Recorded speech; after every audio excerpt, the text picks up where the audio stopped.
Hello everyone, this is Will Duckworth, lead strategist at Narrowgate Trading. It's Saturday morning, May 24th, 2025, and I'm uploading this short video clip to follow up on my market forecast from Friday. If you'll recall from this image, I anticipated that the US dollar Japanese yen would fall from the high of the day, and as it turned out, it did so in a highly dramatic fashion.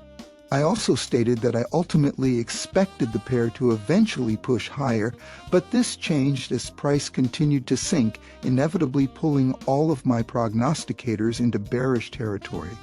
In a second video, I said that I also expected the euro-dollar Japanese yen to head south as well, but as things unfolded, it opted to do so in less of a decided or committed manner, and actually saw-toothed its way a little higher before committing to an unquestionably bearish move, finally executing a radical plunge that sent it careening downward.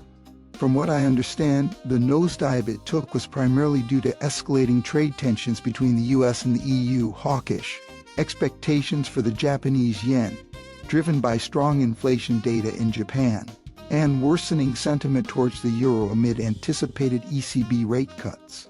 More specifically, President Trump's threat to impose a 50% tariff on European Union imports sparked significant market concern, leading to a sharp decline in euro demand and causing the euro-yen pair to slide to near 161, the lowest level in a month. The threat followed a poor EU trade proposal and an escalating trade war environment, further weakening the euro. Also, market expectations increased that the European Central Bank would lower interest rates in June due to weak inflation and economic data from major Eurozone economies, which weighed heavily on the euro.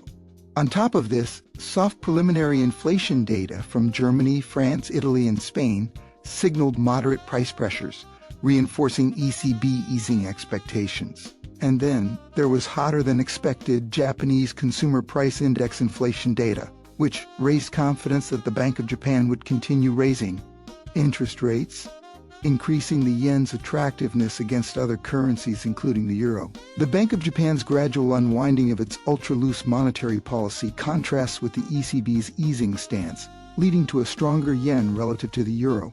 So then, the euro-dollar Japanese yen broke below key support levels around 162 during trading, reflecting selling pressure driven by both fundamental and technical factors. The strengthening yen, combined with euro weakness from trade and monetary policy worries, accelerated the downward move. As I fine-tune my forecast models, I'm finding a higher level of amusement in recording these clips. So if I continue to be correct, I might keep this up for a spell, at least in the immediate future. In the meantime, I hope you have a great weekend. And until next time, if indeed there actually is a next time, stay awesome. But bye for now.